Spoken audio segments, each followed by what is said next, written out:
En la semana de RCR, Red de Comunicación Regional, presentamos Don C. con César Zamora Bento.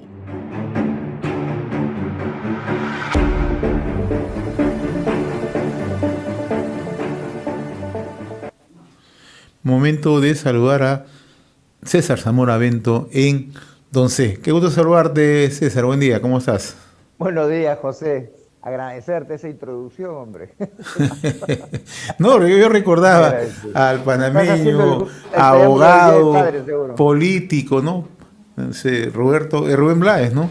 Que en algún momento, Ah, dentro de toda su bibliografía musical, una de sus canciones más emblemáticas es Paula C., ¿no? Y me trajo siempre a la memoria presentar cada semana a Don C., con don buen amigo Don César Zamora Bento. ¿Sobre qué conversamos esta semana, César? A ver, ¿qué se te ocurre? bueno, pues tenemos allí que aparece Keiko, tenemos la presentación del informe de Velarde, y Ya. yo creo que con esos dos temitas podemos recrearnos un poco esta mañana. Más sabrosona es lo de Keiko. Comencemos por eso, a ver. Sí, bueno, ha salido Keiko de un retiro voluntario, me parece.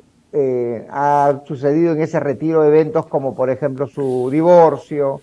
También hemos visto que ya en la última semana ha hablado fuerte sobre el gabinete, cosa que no le correspondería, pero bueno, lo ha hecho seguramente siguiendo los consejos de sus asesores. El asunto que queda ahí es que la gente en su colectivo de pensar siempre tiene en mente que cualquiera en el Perú puede ser presidente, hasta Castillo, menos Keiko. Ya con eso, no sé qué estrategias estará tratando de desarrollar, pero tiene que pensar que todavía le va a costar muchísimo que la población vea en ella alguna alternativa. Todo es impredecible en la política peruana, José, todo es impredecible. No es casual, Pero ella está haciendo su intento. y no es No sé qué te casual, ¿no? parece a ti. No, no es casual, ¿no? Que aparezca Luis Galarreta, que aparezca Hernando Guerra García, ¿no?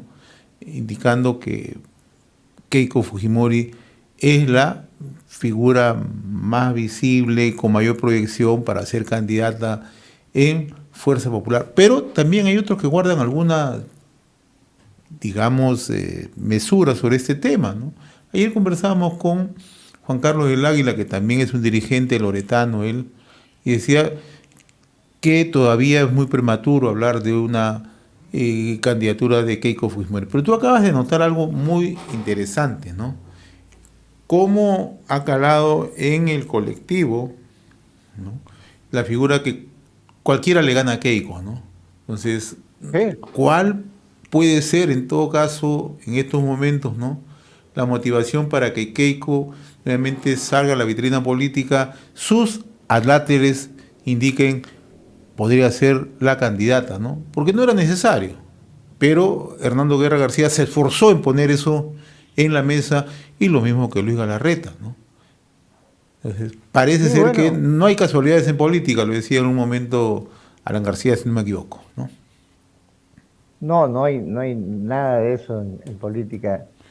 Siempre hay algo detrás, hay un gatito encerrado. Y muchas veces esos Acá hay gatitos un traen cosas. gatazo encerrado. Sí, sí, sí. Y mira, uno diría, con lo que dijo Dina en la última presentación de que nos vamos hasta el 2026.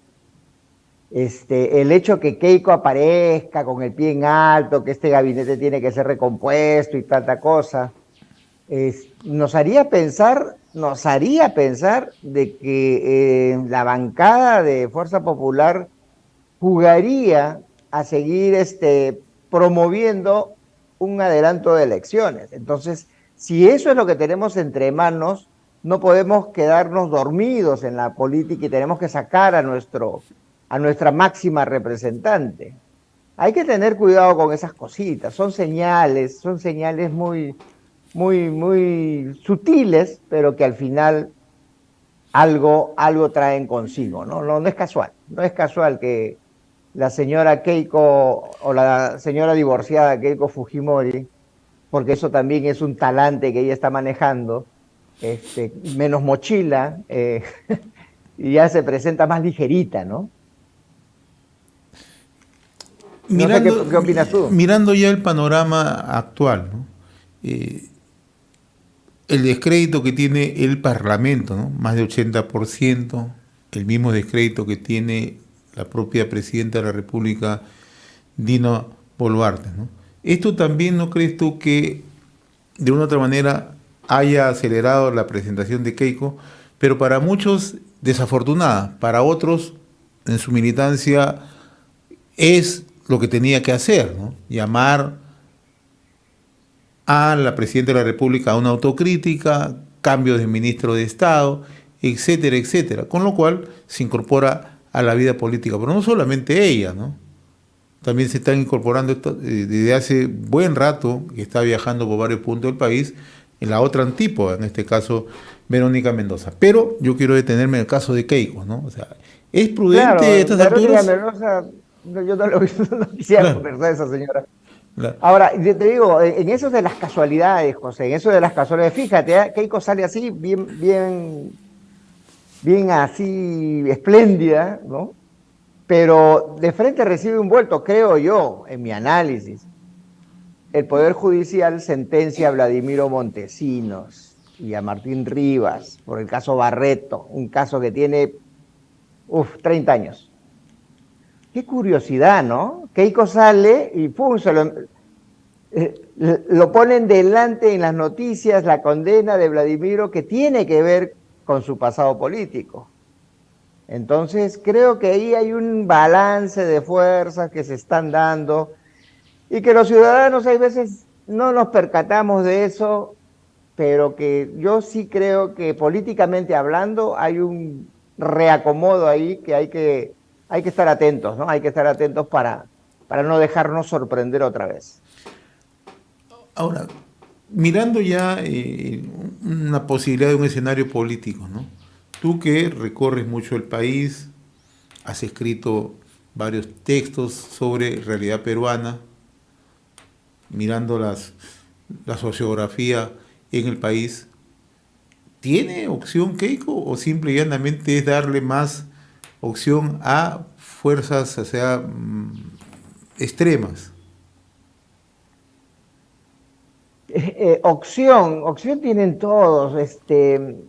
Lo que pasa es que Keiko no es solamente las ganas de ponerle a querer ser presidente de la República. En principio yo no sé por qué quiere ser presidente de la República, porque argumentos personales, liderazgo, ella ha tenido la oportunidad estando en el Congreso y ha tenido oportunidad siendo mayoría en el Congreso de mostrar mayores respuestas políticas en favor del país, y lo que hizo, yo la considero una de las responsables, lo que hizo fue tirarse abajo las expectativas, promoviendo que Martín Vizcarra llegue a la presidencia de la República.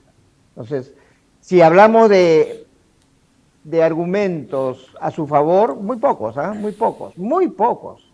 El hecho de ser hija de Alberto Fujimori no nos puede hacer pensar de que todo ese talento, porque yo le tengo generacionalmente mucha gratitud a Alberto Fujimori, pero eso no me lleva a yo colegirme con las ideas de Keiko Fujimori, porque ella es otra persona y a mí particularmente me ha demostrado que cuando le tocó afrontar cuestiones importantes para el país, lo hizo terriblemente mal, incluido en este Congreso escogiendo congresistas de muy poca catadura moral. Hay Al menos esa ¿no? es mi lectura, no sé cómo lo ves tú. Claro, entonces, mirando esa proyección, ¿no? ¿Por qué seguir insistiendo, ¿no? Si se ha convertido en una figura antipopular, una figura que genera estigma? ¿Por qué Algo seguir tiene de insistiendo? valor, porque para mí es sobonería pura y barata. Alguien le está soplando en la oreja y le está diciendo: Keiko, tú eres la única persona que puede sacar al país de la desgracia en la que está. Como lo hicieron en las elecciones pasadas. le soplan la oreja, hay gente sobona a su lado, que le hacen creer que ella es magnífica y podría ser la presidenta de Perú. Yo diría, oye, si te ha ganado Pedro Castillo, ya pues, hazme el favor. Entiende el nivel de rechazo que la gente te está haciendo. Y más bien preocúpate que en la agrupación, que tu agrupación, que Fuerza Popular genere un líder, saque un líder, muestre un líder con verdadero temple, con verdaderos pergaminos Ahí hay un y detalle carácter para conducir interesante el país. el que tú planteas, ¿no? Muchos se cuestionan, y en realidad no dejan de tener razón, que el fujimorismo se haya convertido en un partido dinástico, ¿no? Y en realidad eso, mucha gente está contra eso. O sea, tú bien lo acabas de anotar, ¿no?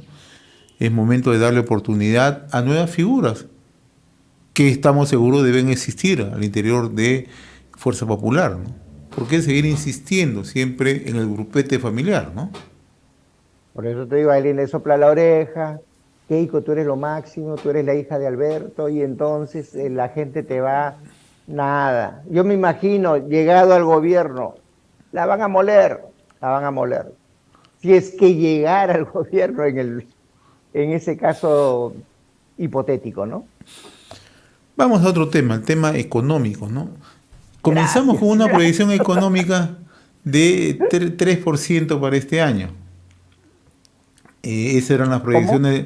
Comenzamos con una proyección de 3% de crecimiento para el presente año. Para Eh, el 2024, dijo. no, el 2023, o sea, tanto el BCR como analistas proyectaban que este año Ah, ok. íbamos a crecer un promedio de 3%, ¿no? Y muchos consideraban incluso eso insuficiente, ¿no? Para seguir avanzando como un país estable económicamente, generación de empleo, formalización, etcétera, etcétera, ¿no? Luego se ha ido reduciendo estos indicadores. Hace unos días el Banco Mundial ya colocaba estas cifras muy por debajo, ¿no?, de lo que comenzó el año, ¿no? Y ayer hemos visto a Julio Velarde, ¿no?, un economista serio que está al frente del Banco Central, ya también indicar que se sigue reduciendo más esta proyección, ¿no? Es decir, este año vamos a crecer 2.2, ¿no? ¿Qué es lo que está pasando, César? Tú eres economista. Bueno, ya hemos visto, ¿no? O sea, imagínate tú, lo que mismo dijo Velarde, ¿no? O sea, este, inicias un año con una alta conflictividad, se retrae la producción, se cierran carreteras, se malogra producción, no llegan al mercado, no llegan a generar valor. Todo eso, la incertidumbre para la parte de las inversiones que se retienen, la pérdida de producción también por efectos Yoku, el fenómeno este ciclón, el niño costero que se avecina, o sea, hay muchos factores que han hecho que durante el primer trimestre, porque la proyección del 3% es en enero. Así es. Oye, a diciembre vamos a crecer 3%, dijeron para el 2023. Pucha, ni Dios creo que sabe eso, pero bueno, nuestros intelectuales y nuestros económetras lo dijeron así, ¿no? Pero suceden cosas en el camino y te retraen la producción. Eso es evidente. Ahora, esto es toda una corriente también mundial y ahí Velarde también tiene razón. O sea, el Perú no es una islita que puede salir solo. Perú tiene que manejarse en un contexto mundial y tratar de sacarle ventajas a lo que el contexto te brinda y tratar de protegerte cuando el contexto mundial es adverso. Y eso yo tendría que felicitar en el manejo monetario lo que hace el BCR, destacarlo de manera importante. Entonces, llegar al 2% que yo, ya utilizando la misma varita mágica de estos especialistas premonitores, yo diría que no vamos a llegar tomando esas variables de conflictividad y de retracción de la inversión, porque se está retrayendo, y principalmente la inversión minera, ojo, yo no creo que lleguemos al 2%, ni 2.2 ha proyectado ni al 2%. Yo temo que sea menor. Y eso, ¿por qué es importante hablar de esto, José? Porque esto afecta la generación de empleo, afecta los ingresos de la gente, principalmente de la gente de bajos recursos, y hace que el Estado tenga mayor, ¿no?, participación, y para ello va a necesitar recursos fiscales, que también hay una proyección que está creciendo el déficit, que quiere decir que no vamos a tener los ingresos suficientes como para poder cubrir el presupuesto de la República. Pero hay un sector, César, que no le estamos poniendo la atención del caso, por lo menos, ¿no?, desde el gobierno o los agentes económicos no están dirigiéndose a él, es el sector agropecuario, ¿no? Ha caído 20%, César. Eso es fundamentalmente por el clima, así es, ¿no? Y para variar, por el conflicto social. O sea, el conflicto social que es llamado a proteger a los más vulnerables, ha jodido a los más vulnerables en concreto. O sea, eso de ahí se tiene que aprender. ¿A quién estamos cuando reclamamos violentamente, tomamos carreteras y evitamos que pasen los carros a sus destinos de mercado? ¿A quién afectamos? ¿A quienes les estamos diciendo, los estamos increpando, o a la gente que produce en el campo? No, son contradicciones que tienen que hacernos reflexionar como ciudadanos, ¿no? Al menos eso es lo que yo estoy mirando así de cerca. Ahora, esta caída en el crecimiento tiene otra afectación, generación de empleo, Cierto, que es directo, ¿no? Eso va a la vena, ¿no? Eso va a la claro, vena. eso va al Richie de las familias pobres. Así es.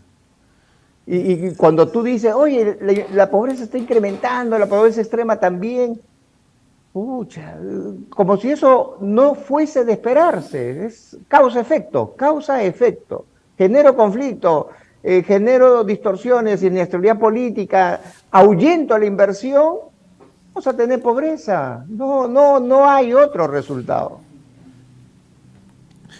Bien, ojalá que mejoren las proyecciones o mejore la situación económica en el país. Mira, José, yo te diría acciones, sí, porque no es el hecho de esperar a que las condiciones mejoren, sino tienes que accionar. Y eso ya le corresponde al Ejecutivo. El Ejecutivo tiene que ser agresivo en promover las inversiones. ¿Cuál fue el éxito de Alberto Fujimori? Promover las inversiones, vendió todas esas empresas que estaban totalmente engrasadas y invitó a la inversión privada que llega en un escenario de terrorismo. Y con eso, ¿qué hizo? Generar inversión, puestos de trabajo, ingresos a las familias, reactivación económica. Al final fue aprovechado muy bien por Toledo, por Alan García, por Humala, etcétera, etcétera. Por eso tenemos, a pesar de todos los desastres, cierta estabilidad en el escenario, en el vecindario latinoamericano, que hace que estemos en mejor posición que muchos de los países de Sudamérica. Entonces, acciones, no esperar la buena fortuna, no tenerle miedo a la mala fortuna, sino estar siempre en una actitud latente, listo para actuar. Esa es mi reflexión final, José. Muy bien, César. Gracias por atender esta comunicación cada sábado a través de Don C, ¿no? Y antes de finalizar, desearte un bonito Día del Padre, ¿no? Muy amable, César. Igual para ti. Gracias, César. Igual para ti. Gracias. Era nuestra secuencia Don C con César Zamora Bento.